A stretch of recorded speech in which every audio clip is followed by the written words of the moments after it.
Critical Blast, where pop culture gets blasted.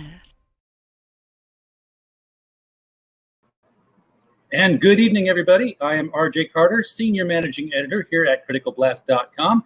And tonight, we're back into talking about crowdfunded comics.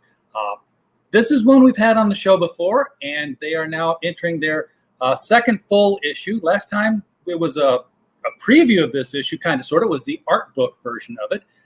Please welcome to the stream with me tonight, Greg Schoen from the WRASKLES. Greg, how are you? I'm really good, thank you. How are you?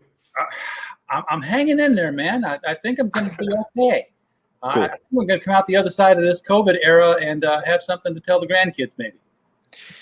I think everybody is. Everybody's going through the same thing at the same time. We'll mark our dates by this era, I think. Yeah, it was, gosh, I started working from home for COVID reasons last March, and here we are in February. Mm-hmm. So it's almost been a full year of this craziness. I'm sure it has been a full year for some people because I probably got sent home later than others. So I think I'm going on almost a full year. Yeah, it's amazing how quickly it went and how long it's been at the same time. You've done some moving around though since last we saw you. Last time you were on, I think you were in Japan. I was in Japan. Now I'm in Calgary, Alberta, Canada. Just like we were saying, COVID changes a lot of things. I ended up switching jobs. I got offered another job in addition to my gig in Japan, but it was dependent upon being in Western Canada. And my wife and I, we tried Vancouver before, but the cost of living is absurd. So, yeah, this time we thought, hey, what the hell? Let's go check out Calgary. I'm kind of laying down stakes for us here until they come when school is done. But other than that, yeah, just doing some raskling around. You've got a much stronger internet feed too, I should add. Well, I think we're a lot closer. We're a lot closer. Signal degradation isn't a big issue anymore. So yeah, you are rascling around, and I've read the first issue of the WRASKLES already. I picked that up off the previous campaign. Yep, got that one read. I like this. I was a big fan of Saturday morning cartoons, and when I was coming up watching them, some of the bigger shows were like Josie and the Pussycats, Funky Phantom.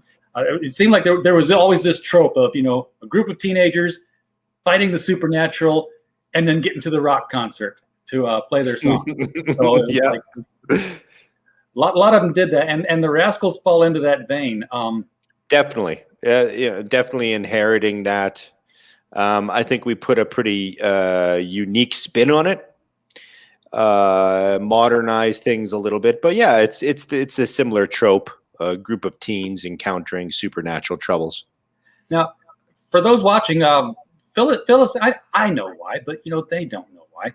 Why is it that these four rabbits, I should add, yes, punk rock rabbits. Punk rock rabbits. We have the lead singer, Tony. We can tell he's the lead singer because he's tall, egotistical, and has an exclamation mark on his T-shirt. Alana, who's the sweetheart of the group. She's in the red top there with the purse. Rosie in the middle, who's the roadie and also plays keyboards. And Max, the hungry drummer. In issue 1, we see that the WRASKLES are actually cursed by a demon after they best the demon in a musical contest. At the crossroads. At the crossroads, yeah. Where it always happens. We're actually selling issue 1 along with issue 2 on the new campaign. And that's what sets us off on the adventure is until the WRASKLES can play a better song than the one that they played to beat the demon goat who curses them, they're always going to be cursed with encountering the supernatural. And it's almost like when I read the first issue that the supernatural is there waiting for them, and I wasn't really sure whether or not the supernatural was drawn to them because of this curse, or if because of the curse now they could see what was already there. Oh, that's a really good point. So all of the rascals are imbued with a gift or like a magical ability after they encounter the goat.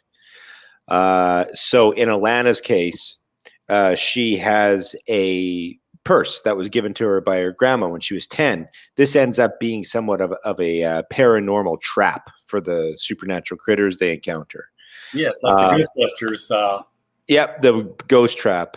Actually, we expand on that even more in issue 2.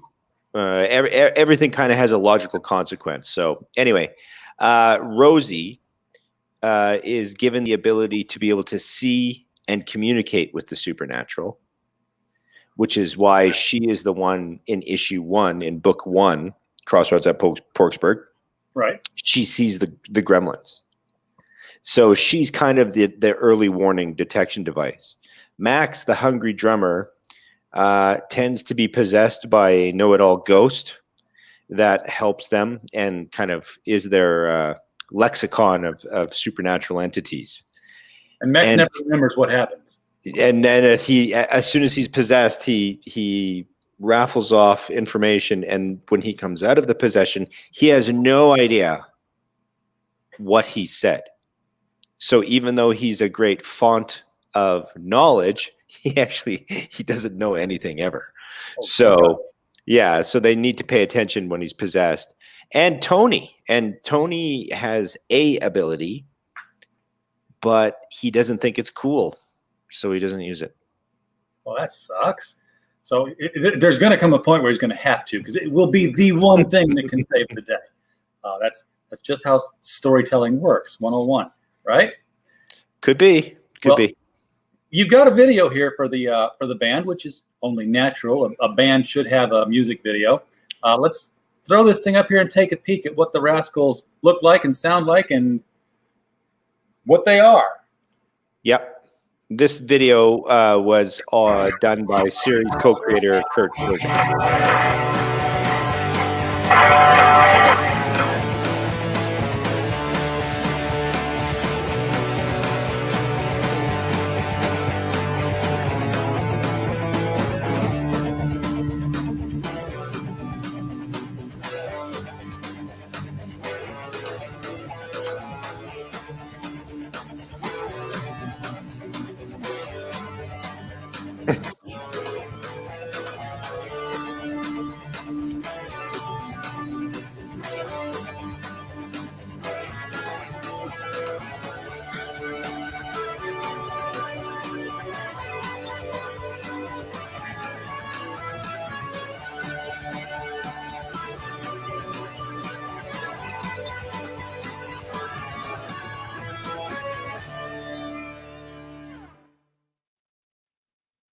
That's them. I could listen to that music for a couple hours, just rocking out with them. Yeah, it's pretty cool, right? So Kurt found that actually and paid for the rights for it. I guess it's like licensed music that you can use. Okay. I'm going to throw I took it down so that I could clean up the page a little bit. We're going to throw it back up here. Hey, $22. There it is. That's a big thing because it was $0 when I started. I didn't show it earlier, but I know it was $0 when we started. Yeah, we just launched. You just what? We just launched. This is our launch event, man. Breakfast, lunch. I said lunch.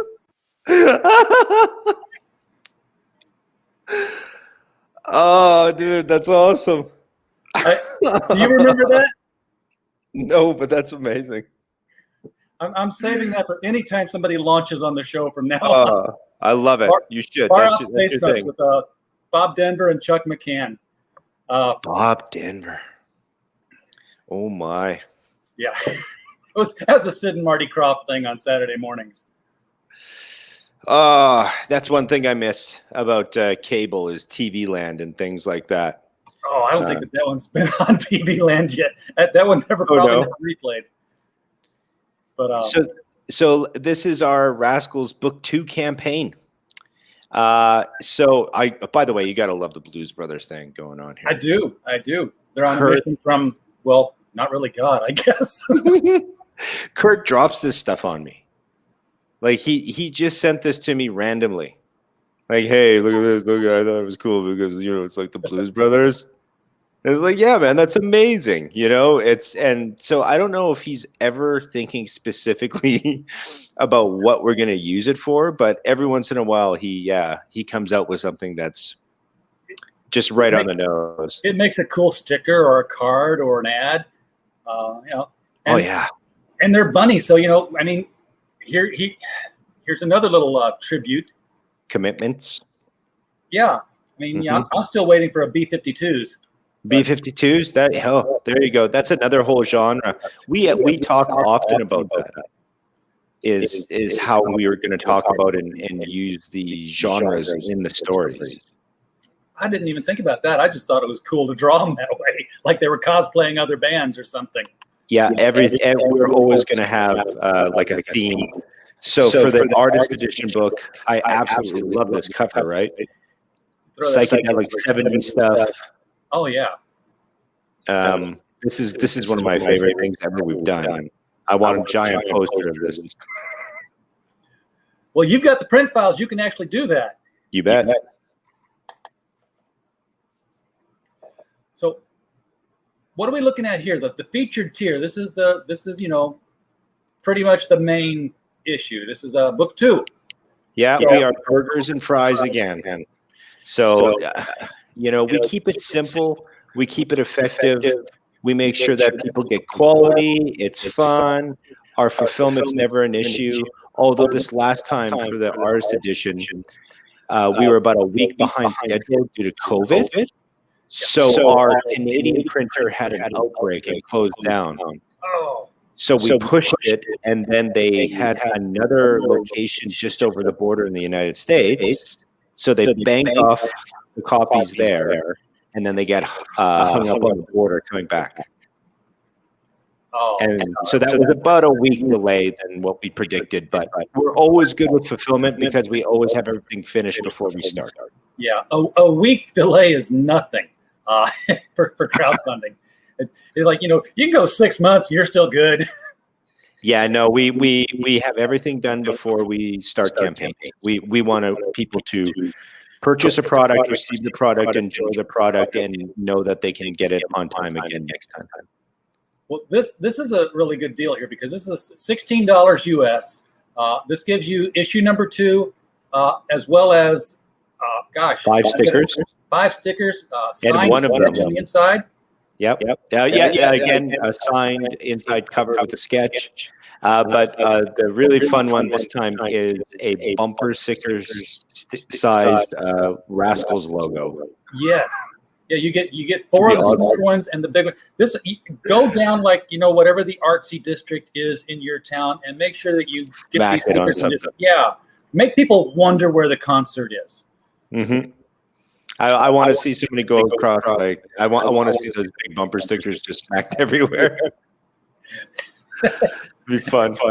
That would be very cool. And this is obviously what our one has been claimed already. So. Mm-hmm. And then next week, offer book 1, and the same package, interior cover with a sketch. You get 5 stickers, including the bumper sticker. Wow! Now, this is. Are there more pages in book 2? There was more pages in the artist edition because we had to do the bonus feature at the back, right?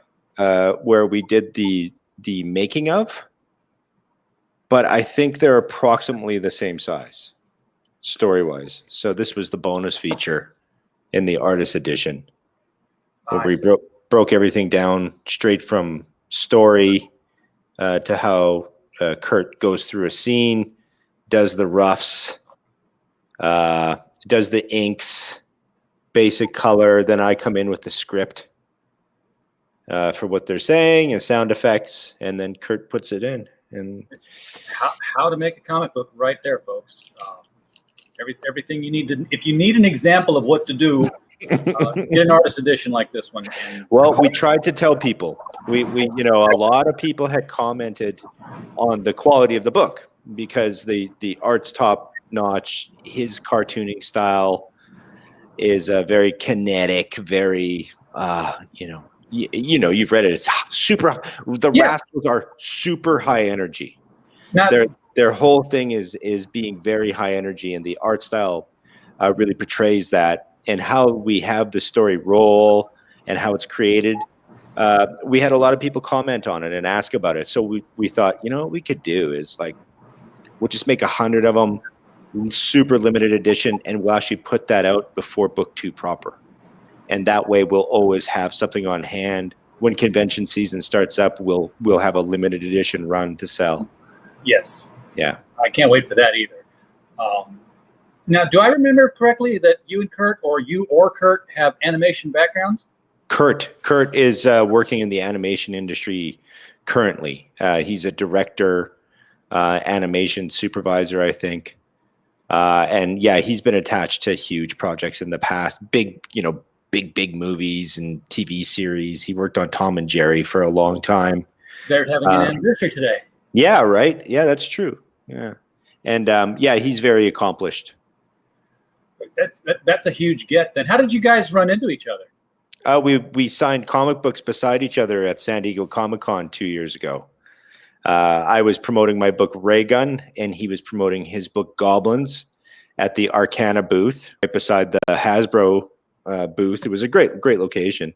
And for 2 days, we sat there signing our books and selling them and just making each other laugh. And at the end of it all, Kurt said, "Hey, do you want to work together?" And I said, "Sure," just because that's nice. That's what everybody says. Sure. And a week later, he emailed me a picture of the Rascals, and he said, "What do you think? What do you think we should do with these guys?" And thus they were born. I'm still waiting for the end. These guys are ripe for animation, and the fact that he's got that kind of a connection and background. We're doing it. We're doing it after this one's printed. We're doing it. Actually, our whole thing was,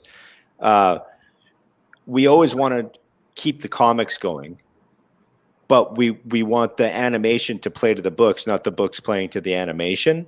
Sure. And the whole thing was to, okay, well, how do we keep this as a property? Well, we just keep it the quality there, and we just show people what it's about. And of course that's what we're going to do for an animated series. Well, if we have 2 books and all the promo material, and any animation producer from Cartoon Network or Netflix, if you could show them that and you just go, yeah, there it is. And, So. and the provenance of the names attached to it are already, known within the industry. Mm-hmm. That should be an easy sell. But you're thinking series now. I was thinking like just an animated movie. That would have been No. We're going for a television series, half-an-hour episodes. Oh, that's gonna be great because it's. Yeah, I know. Yeah, it is. I hope it's Netflix. I don't want to get another streaming service that I don't already have. Well, but the thing is that the focus now is here on the book 2. Like I said, comics are comics, animation is whatever else. We're focused on making the best comics possible. We're also have more original artwork. So currently, it's really, really nice stuff. $39 for an original piece, US. I know.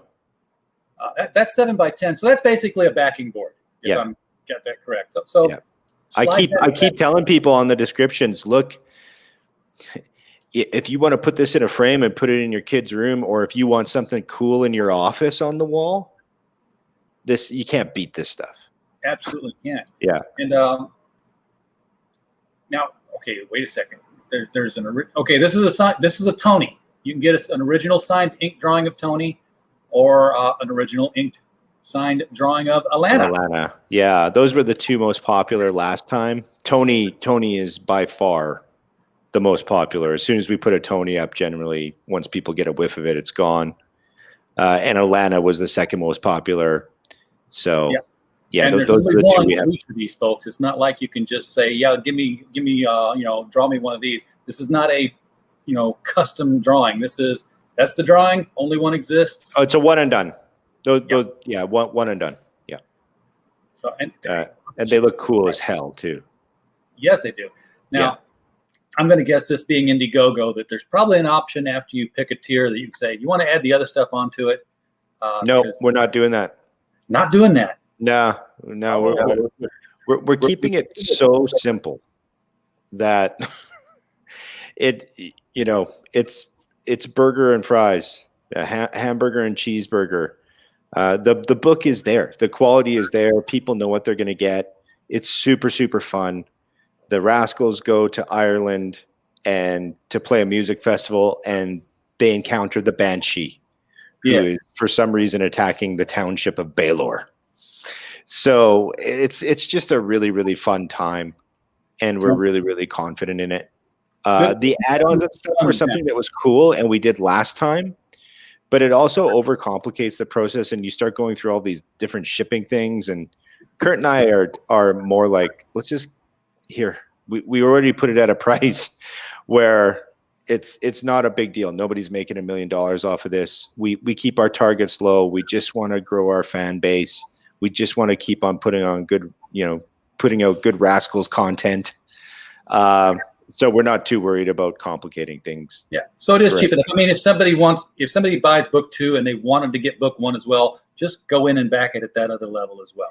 Yeah, that's the thing. And we made book 1 50. We could have easily kept book 1 at 20. But we lowered the price on that just to make it so that it's easier for people to handle if they wanted both. I'm staring at that. I've got to watch my PayPal because something's going to come out of it from Kickstarter. I'm like, can I take this out and still have enough left, or should I wait 2 days? But if I wait 2 days, this might get claimed. That might get claimed. Yeah, for sure. A Tony. Yeah, they go quick. Last time they did, it was nice. All right, so now they encounter the Banshee. Traditionally, if you hear the wail of the Banshee, someone's going to die. Yep, exactly. But our Banshee, what happens is, I think if you scroll down, we actually show what the Banshee can do to people. So if we go to the interior pages, this opens up. It's Alana in some freakish place, and she hears a rustling in the bushes, and she goes over. She thinks it's a band, and actually it's a gremlin, one of the gremlins she trapped in issue 1, in book 1. He's coming out of the bushes at her, but that's not the Banshee. That's just a gremlin. That's just a gremlin.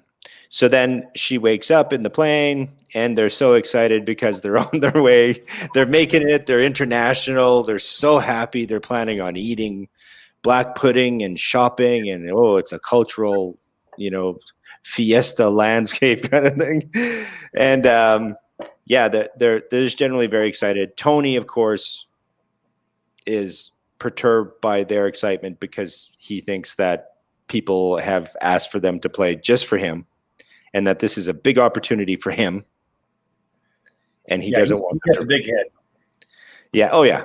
So Max is very excited. He says this is going to be the best trip ever. And if we scroll down, here we go with the it's raining. It's raining. It's terrible, and it is in fact the worst trip ever. And if you notice something here, this is something that, Kurt and I, showing our influence, there's actually an editor's note. Oh, look at that. So to me, those just are normal, but I haven't seen one of those in a comic book. I was about to ask you, when's the last time you saw one of those, right? So, it's been canceled. And the reason why it's been canceled is because the Banshee is actually terrorizing the town folk. Well, if they can catch the Banshee, they can put the festival back on. That's exactly right. And then they get their big shot. And there's lots of gags. We have I haven't done a joke count But that's one of the things when I finally get the book in my hands and I read it through the first time. And when I read it through the first time, I actually don't read anything. I just look at everything and see if it flows. Yeah. If I'm just turning the pages. And then after that, I go through and I read it really, really casually. So I might read it in pieces, like read a couple pages, go do some work, come back. And then if anything hits there, usually the jokes, I know it's going to work. And then after that, I go through and look for spelling mistakes. And I like how their ears just sprung up here at the sound in the woods, especially Max, because Max's ears are always laid floppy. Back. When his go up at attention, something's going on. Yeah. So this is coming up. You could see what happens. Our Banshee paralyzes people with her scream. And that's what Alana is there. She's been hit by the magic. Yeah, I love the lighting effect Kurt uses there. That is very cool. That's the same lighting that lit up the gremlin. That's right. So we when you're doing these things, you kind of agree on themes and looks and what is the supernatural and what does this look like. I guess the best example in comics would be something like Kirby dots. Yeah, Kirby dots were used for nuclear fission, right? Fusion. So anytime you see where Kirby's trying to portray that there's cosmic energy or there's radiation, he puts Kirby dots. So it's a pretty cool thing. It's just a signature. And so Kurt and I agreed fairly early that eldritch or arcane energies would be green. And it's, I don't know what color green that is. I've tried to do this when I do things in PowerPoint. I'm like, I really want that to look like it's glowing and get some light effects. It's only possible in Photoshop, I think. Can I show you something that is very interesting that I learned? Absolutely. So if you had the artist edition, okay, Kurt actually, it's really cool that you mentioned that. Because Kurt actually, when he's doing the base pencils, and what's crazy is this is not inks at all. This is just pencils. Oh, right? wow. I know, he's sick. He actually does the color test. Okay, so he used a highlighter? Something, just a basic shade to show, okay, I really want this to pop. I want this little bit of color to come through. You can see it. He's looking, those lighting effects you talked about. So he's already looking and seeing how the lighting is going to affect from the source. He's already thinking about that before he's in there. That's very cool. So that's another thing that we kind of wanted to show making this, because what we found, Kurt knew it. I didn't know it because I've always been more traditional capes, heroes, vigilantes, whatever. But when you look at this art, when you look at this style of art, it comes off as very, very simple. But then you realize that there's a real mastery to it. Oh, yeah. There's a lot going on here. But seeing something like that, that's like seeing the scenes from the Avengers, only without the green screen. You're seeing all the cables and the body dots. And you just wouldn't think of something like that behind a comic book. But yeah, it's another layer of design work that went into this. Yeah, it's nice, right? And then I think especially the people who have this limited edition, they already know the story. I'm not going to ruin it right now. Sure. But I think we've done something really, really great with this book. Okay. So I don't want to spoil it, but all I can say is how they handle the problems in the Rascals is a very interesting dilemma as a writer. Because the Rascals are a band, a teen pop punk band.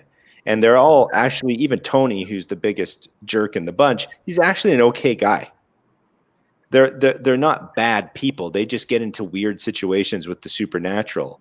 So nobody's going to be taking out a katana and beheading gremlins, or breaking their backs and screaming in the air. Like that's not the Rascals. The Rascals have to figure out how to get around these supernatural challenges without using violence and using what they have. So I think it's pretty cool. And it's one of those things that makes you think, what is actually writing for an all ages audience? Because this book, I'll tell you right now, has a lot of really funny jokes Yes. that little kids are going to like, and big people are going to like. Grown-ups, adults, and it doesn't matter if you're in your teens, whatever, you're going to get a giggle. You're definitely going to, they're definitely going to elicit that response. And that's the important thing about the term all ages that people have lost sight of in publishing. It's that all ages can enjoy it, not that it's made for little kids so that it's safe. Exactly. It's safe, but it's enjoyable. It's a story that doesn't need the excessive adult imagery or violence or anything like that. These are, wow, you put the stickers in here at like scale size. Yeah, that's Kurt. So there's our sticker badge. What you see is what you get. Yeah. You want to hear a really funny story about the bumper sticker? Of course. This is great. And because he's not here, I'm telling this story. The bumper sticker actually comes from Kurt. So he and I we always have these ideas. Like, we'll just be talking. We talk a couple times a week, every week. And every once in a while, one of us will just be like, why don't we just do something like this? And it's the dumbest idea for a perk. Like, it's always just, I saw this. Wouldn't it be cool if we did this? It's how you generate ideas. So he had this one great idea where he remembered, I think he said it was the first concert he ever went to. And he bought a bumper sticker of the band's name. And he went home and he smacked the bumper sticker on his bedroom door. And then we were just laughing, like thinking about what his dad thought. Like, what the hell? Why is there a bumper sticker on this kid's door? And then we thought, how awesome would that be if it was a Rascals bumper sticker on that kid's door? So there it is. I can make that happen. I probably will make that happen, in fact. But when you think about ideas, though, for stuff like this, and obviously this one's done. Unless you get some crazy stretch goals that you add on later, this is keeping it simple. I do like that. But the other thing you used to get at concert was the concert tees. So I'm thinking 5 issues down the road, you get that Rascals concert T-shirt where actually on the back you actually have Parksburg. Oh, that's such a cool idea. Dude, that is a great idea. I was thinking about T-shirts like with their symbols. So you'd have the exclamation point and the cog. Kurt's a great character designer. He designed them each to have a visual cue. So when you see the daisy, you're always going to remember Alana. When you see the cog, you remember Rosie, kind of thing. Right. But that's a great idea. That's a great idea. Yeah, it's too soon to do it now, I think, because you wouldn't have enough to put on the back. But have the actual concert dates where they go around the world, their world tour, right? Absolutely. Yeah, that's a good idea. I also, I'm friends with a guy online. Well, I'm friends with a guy online. It sounds like he's a Facebook friend. I'm actually interacting with the person.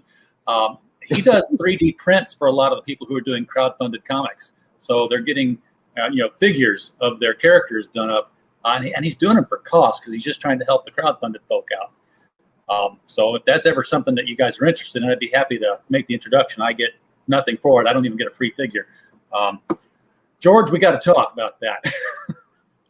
Yeah, no, that sounds cool too. And since they're unicolor, so I could see a blue, a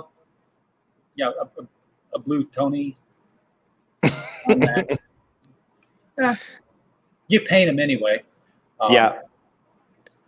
So we have those stickers there. I don't know if we have any more of this one, but this one's like quickly becoming one of my favorites.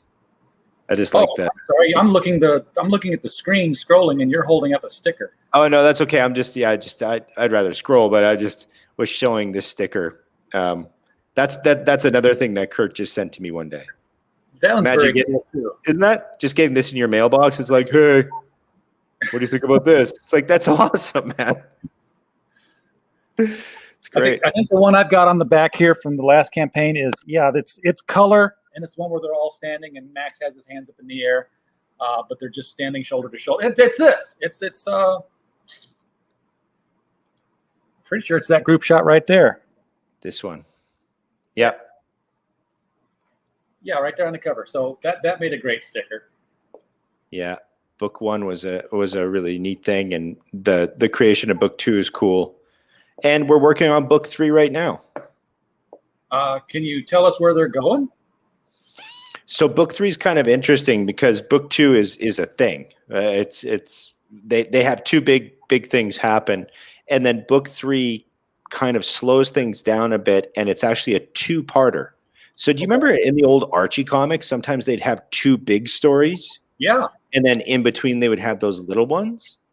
So we're going to try to do something like that, but with 2 stories. The first story is called Ghost Burrito, and it stars Max and Tony. And the next story is called The Boy, and it stars Rosie and Alana.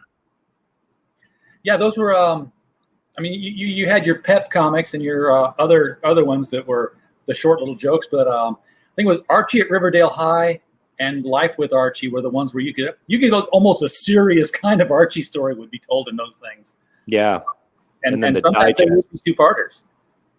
Yep, that's correct. Now, are we ever going to see the goat again? Don't know. That would be the end of the story, wouldn't it? Oh, we don't want that. Yeah. I just didn't know if he was going to like show up from time to time to, it's like, gosh, this song is really good that they're playing right now. Maybe I should better go unplug the speakers. I'm more interested, and I think Kurt's more interested in bringing them into new situations every time, and making a bigger story piecemeal. So building it. One story that we're building right now from the beginning was Alana's bag and her relationship with that bag. Another story we're building up is Tony's ignorance and his ego. Yeah. Another story that we're kind of building up is Rosie and her perception of things going around, because how she comes off to the group is very, very strong, but maybe has a little insecurities. So we have these conversations about, these are teenagers. We want to build on the story, but we don't want to have that situation where we're leaving a cliffhanger and never come back to it. We want everything to be self-contained. But we want the meta to keep building. So if somebody read issues 1 to 4, when what happens in 4 happened, people will go, oh, that's right, because of that's right. But if they've just read issue 4, it's just going to be funny. It's just a gag. So I don't want to beat people over the head with it. And in any series I write, pretty much that's how it's going to be. Is I would rather somebody read one of my stories and just be engulfed in the story and have a good time and go back to chase the information than to have a few pages of needless telling you what happened the issue before. I just don't want to ever do that. I want to put value on every page and make it new every time. Yeah, and a good comic writer, like we did in the 70s.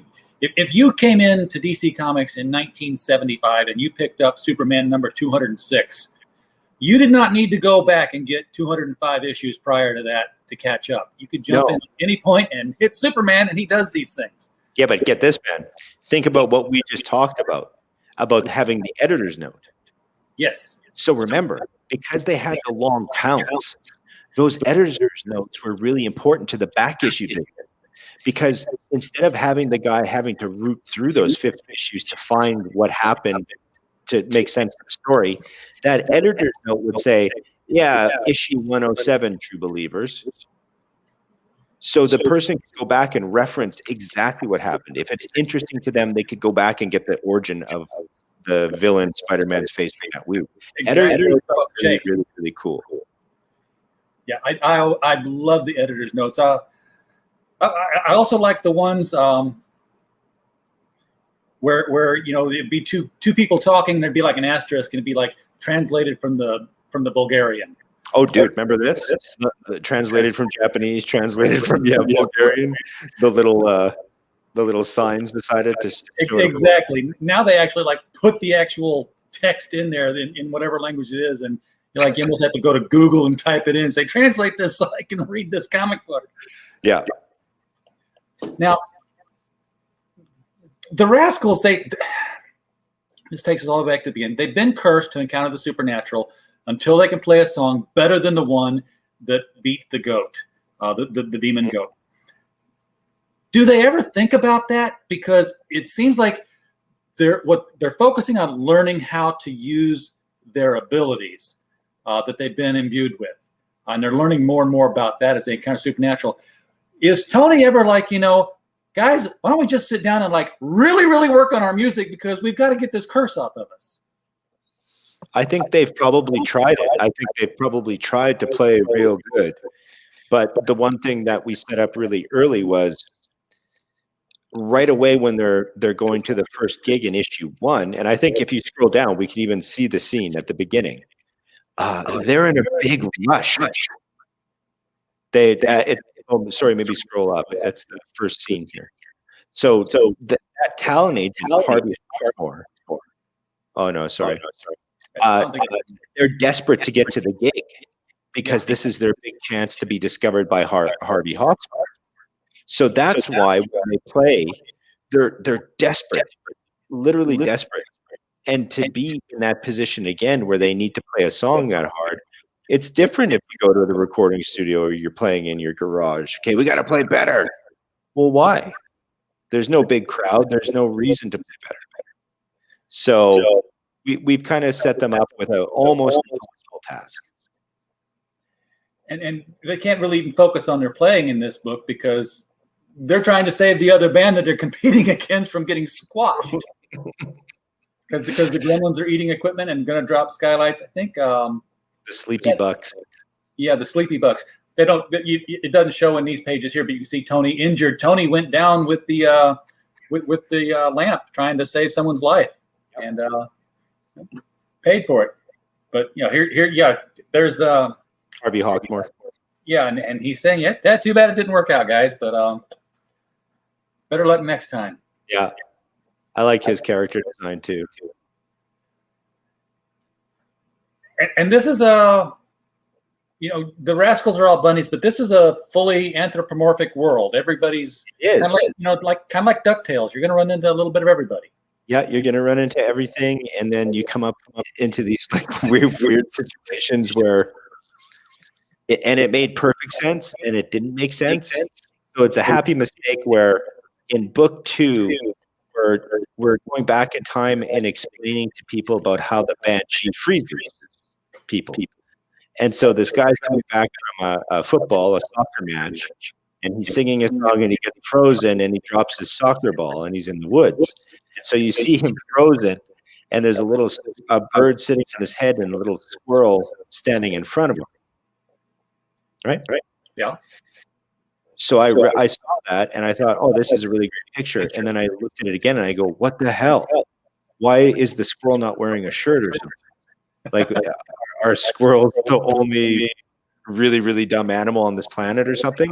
So I added a piece of dialogue that says, hey, man, can we use your ball from the squirrel? So the squirrel's actually trying to get the ball from him. Kurt didn't draw it that way at first, right? It was just a squirrel is looking at this person frozen. And that was because I had to consider the logic of an anthropomorphic world. Because you can't have anthropomorphic animals and animals. And you can't. You got Pluto, Dog, and Goofy. Come on. Yeah, but Goofy's a cow. I keep hearing that Goofy's a cow, but I thought his original name was Dippy Dog. Yeah, I heard the other day that he was a cow. And I thought to myself, that makes a lot of sense. And that's also why he and Claribel can knock one out and have that kid, Max. Well, when you think about it, Goofy's the only Disney character who provably has had relations with anybody because he's got a son. Let me think. Yeah, you're right. Mickey's got nephews. Donald's got nephews. Yeah. And I don't know why Mickey and Minnie are even dating, because Morty and Ferdy call her Aunt Minnie and him Uncle Mickey. So that would make Mickey and Minnie cousins. I'd have to go on Ancestry and lay it out, I guess, to figure it out for sure. But it's Disney. It makes no sense. Oh, it's funny.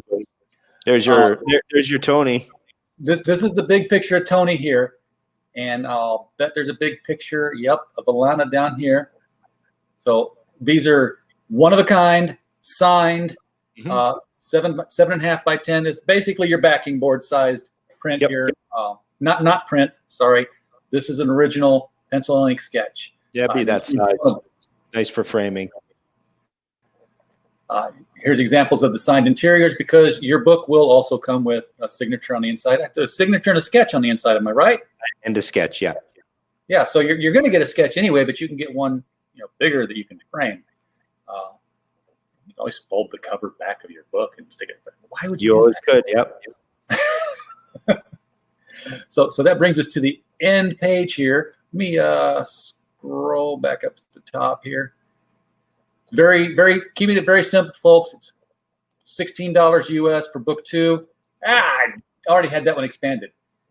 Don't show the credit card info. Yeah, want to keep it simple. Keep it simple, keep it simple, keep it simple. Just give people what they want, and have a good time.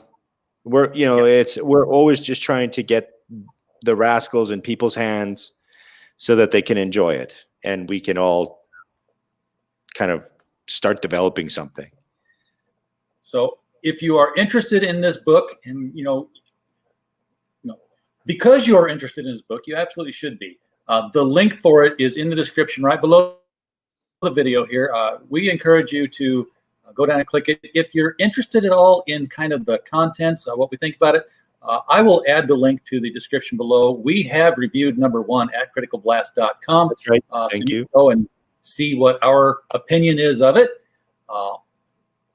Obviously, we're telling you to go get number 2. So yeah, we liked it. It was a fun book. If we hadn't liked it, Greg would have said, "Hey, can we come back on?" We're like, "Yeah, I don't really know if that's a good idea." Maybe no. So we encourage you to do it. If you want to get book 1, it's not an add-on; it's a separate thing here, but they're cheap. It's a $12 book for number 1, $16 for number 2, $39 for an original sketch, one of a kind, only one. Pick them. $80, you can get them both, and then you'll have the pair. You'll be the only person with them. Yeah, it's a neat deal. Yeah, there was somebody from a show that we were on once, and they saw the original artworks, and I think it was this show, and it might have been you or whoever said, like, that looks criminal that we're charging so little for the original artwork. Yeah, it really is. I mean, I don't know what you charge when you're at a convention for a sketch, but it's got to be more than that. It is. And, it's something that we talk about all the time, and it's just not what we've ever wanted to do. And I think, I've always said the same thing. The Rascals is a great thing. It's very fun. It's high quality. We just want people to have it and enjoy it. And we just kind of implore people to join us and, pick it up and leave it on your coffee table for everybody to enjoy. Exactly. Because you can. You don't have to hide this one from anybody in the family. Anyone can pick it up and read it and enjoy it. Right. I'm hearing rumors of conventions being planned and going to actually happen. Have you made plans for any so far this year? We haven't made plans, but it's something that we like, our relationship, Kurt and I developed at a convention. Yeah. Both our first time ever at San Diego Comic-Con was as creators. What a great way to experience that is sitting behind a table and just being able to watch things and talk about your book. I mean, it's such an experience. It's something we're constantly talking about. So even though people say, well, you didn't sell as many books as you wanted, we always put our goals so that we can print a run. Our dream is to be able to, one weekend a month, just pack up the car, go hit a convention and sell our books. Yeah. Oh, me too. That's my dream as well. So this is all building. And I think, That's something we have from our past experiences, going through other publishers for books. And he works in animation and has been doing art his life. And I make comic books by writing them and working with people. And we're not trying to force feed anybody Rascals. We're just trying to provide the best product that we can ever possibly provide in this vein. Well, the Rascals is definitely a quality product. And again, folks, click the link, get out here and back this thing. You'll be very glad you did. You said you're already working on number 3. Do you have I know today's launch day for number 2. And I'm already asking, when's number 3 coming? So that we always want to have a Rascals book out every 3 months. So we might push that to 4 months and try to do 3 a year. But and actually, to be honest, we'll probably look at 3 a year. So probably next summer, we'll be looking at the next Rascals book. So do you think you're gonna go 3 artist edition and then 3 months after that? I don't think we're gonna do any more artist editions. It was a little confusing, to be honest, this time, because we did the book 2 artist edition, and I really tried to stress to people, this is the story from 2. So that's great. If you just want to do that just for the story, it's great. But more than that, if you're somebody who collects comics, if you're somebody who really enjoys comics, if you're a comic creator, or you're somebody who wants to make comic books, that's pretty much why Kurt and I did this. Yeah. It's so that we could, if somebody ever says, "Oh, I wish I could do that," I could just give them this book. Here's your how-to manual. Here, this is a comic, and that's how you make it. And I am always really big into that, because when I started writing comic books, it was really, really, really hard to find comic scripts or anybody to talk to about how to make them. Yeah. You had to buy books. There was a couple how-to manuals. There was one from Marvel. There was Writing the DC Way. Alan Moore had a book. Writers on Comic Script Writing, Volume 1 and 2 were the best books ever on comic script writing. And there's numerous other things, and then people trying to use from film. You're looking at Wizard magazine all the time, because sometimes they would have a page of script. Yeah. And you'd be like, "Oh, that's how you can do that." Well, here's my experience is that, if you find somebody's comic book script, you now know how to write a comic. If you find 2 somebody's comic book scripts, you have no idea how to write a comic, because they're so varied and different. Yeah, and you kind of start to pick and choose which way you're going to go. So, Chuck Dixon, Wagner, those kind of writers I always really loved, because they could set a scene in the first panel that was maybe 1 or 2 lines. Yeah. Dredd on bike. And then panel 2 is Dredd sees crime. They could tell a story so concisely and actually, perfectly done. I always wanted to emulate that. Yeah, it's those were the masters. But yeah, if you got to get an Alan Moore script.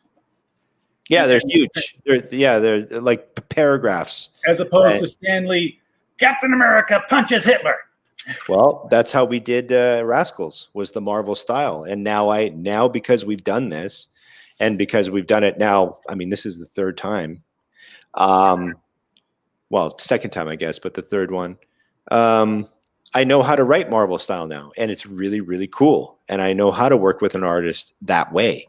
And I think if I was ever to work with an artist again, doing full scripts, those scripts might be different now, because I know how much more freedom I can actually just give somebody.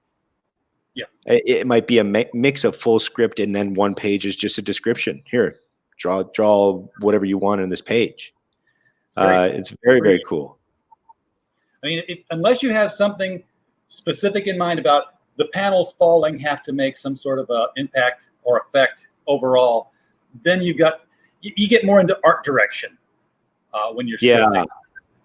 Yeah, you can do that as a writer, just a writer, because there is writer artists that have this amazing skill set, right? Yeah. But as a writer, I don't think